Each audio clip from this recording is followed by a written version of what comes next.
السلام عليكم ورحمة الله. الفيديو ده لكل ست بيت عايزة تزود دخلها، وعايزة مشروع من بيتها كده، وانها مش هتعرف تخرج، وعايزة حاجة في بيتها تقدر انها تستفاد منها وتزود الدخل.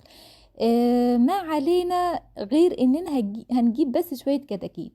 مشروع الكتاكيت ده يا جماعة لما بيصح بيعطي نتائج مرضية جدا، وبيدي مكاسب مهولة جدا. ما علينا سوى اننا نهتم بالموضوع.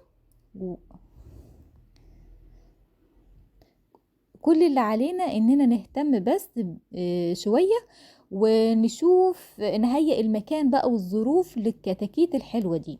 طيب هعمل ايه دلوقتي؟ انا هقول لكم كده مثلا نتيجة تربية 50 كتكوت مثلا. هنزل تقريبا هجيب 50 كتكوت، والافضل بقى اني اجيب من معمل هيديني باسعار مخفضة عن ما اشتريه من بره. يعني حوالي هجيب الكتكوت بحوالي 20 جنيه من المعمل، ف50 كتكوت في 20 يعني تقريبا هيديني 1000 جنيه. اجيب ب1000 جنيه كتاكيت، تمام. وعندي بقى مكان، يعني تقريبا أوضة 3 في 4 متر كده تكون كويس، تمام. وبعد كده ههيئ لهم بقى. لو انا عندي علافات تمام، ما عنديش تقريبا هتكلفك العلافات 100 جنيه، ودي اول مرة بس، وبعد كده هتفضل معاكي العلافات على طول، تمام. يبقى كده لما نحسبها بالورقة والقلم هتجيب 100 50 كتكوت ب1000 جنيه، تمام كده. طيب بالنسبة للعلف بقى، الشكارة اللي هي 50 كيلو عاملة حوالي في الوقت اللي احنا فيه ده حوالي 1150 جنيه. هجيب بقى. عايزة اقول لكم ان الدورة للفرخة تقريبا بتاكل 2 كيلو ونص عليقة. يعني لو انا عندي ال50 فرخة دولت هياكلوا معايا قد ايه؟ هياكلوا معايا تقريبا شكارتين ونص يعني هياكلوا معايا 125 كيلو عليقة تقريبا كده، تمام. فهجيب شكارتين اللي هي 50 كيلو، وهرجع اجيب شكارة اللي هي 25 كيلو، دولت كافيين للدورة عندي. فلما نحسبها بقى العلف هيبقى معايا عامل كام؟ الشكارة ال50 كيلو ب1150 جنيه. يعني الشكارتين معايا ب2300 جنيه. هجيب كمان شكارة 25 كيلو، يعني حوالي الموضوع كله بتاع العلف هيديني 2900 جنيه، تمام كده. هنقول 3000 جنيه علف، ماشي. 3000 جنيه علف بقى على 1000 جنيه، اللي هي حق تمن الكتاكيت، هيديني 4000 جنيه. 4000 جنيه يا جماعة حوالي 20 يوم هتبدأي تطلعي من الفراخ. ما شاء الله لما الدورة بتتم معاكي صح، وتكوني مهيئة لهم الظروف، وبتدفيهم كويس، وبتراعيهم كويس، والأكل والضوء والشرب وتحصين بقى حوالي برضه هيكلفني بتاع 50 جنيه. فالدنيا كلها هتكلف معايا حوالي 4100 جنيه.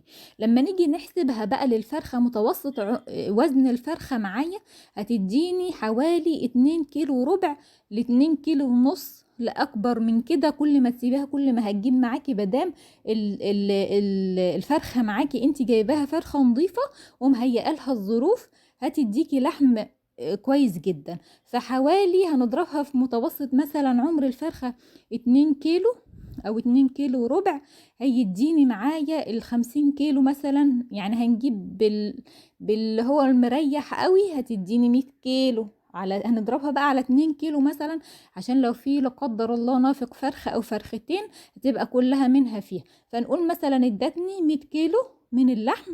في الوقت اللي احنا فيه ده الفراخ عاملة تقريبا في السوق الكيلو ب105 ل110 جنيه.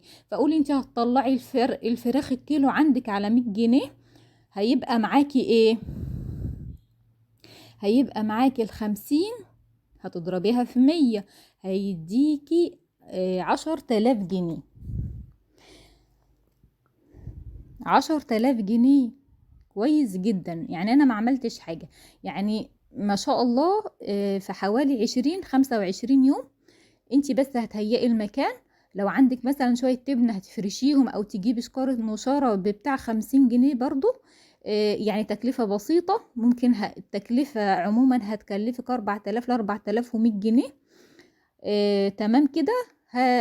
فاخر الدورة ان شاء الله هيبقى معاكي 10000 جنيه. يعني خدتي كده مكسب 6000 جنيه في 50 فرخة وانتي ما عملتيش حاجة. ف يعني غير مجهود بسيط جدا يعني. فهم مكسبهم حلو جدا. فانتي جربي مثلا في 20 فرخة. لو مش الموضوع معاكي واتبسطتي منه زودي بقى كل شهر. هاتي مثلا الشهر الجاي 40، بعدها تجيبي 60. ممكن ما شاء الله يعجبك المشروع وتلاقي المكسب مغري كده فتمشي فيه على طول وتجيبي بعد كده ان شاء الله يعني توصلي المزرعة والارباح تكون مغرية جدا. لانها فعلا لما بتصح يا جماعة بيبقى المشروع ده حلو جدا ومرضي جدا جدا. فخلال 25 يوم عندك ان شاء الله تكون الدورة انتهت. يعني ال25 ل30 يوم لو حابة برضو الاوزان معاكي تبقى عالية.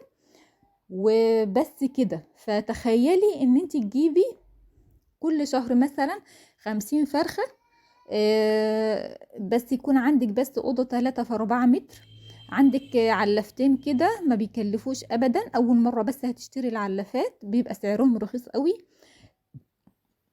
وبعد كده بيكونوا معاكي على طول يعني. لما كل شهر كده تنتجي 6000 جنيه وانتي في بيتك بمجهود بسيط. مفيش أحلى من كده.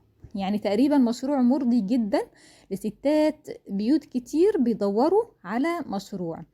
أهم حاجة نهتم يا جماعة ونشوف بقى نهيئ لهم الظروف تبقى التهوية كويسة، الإضاءة كويسة، أجيب لهم تحصين.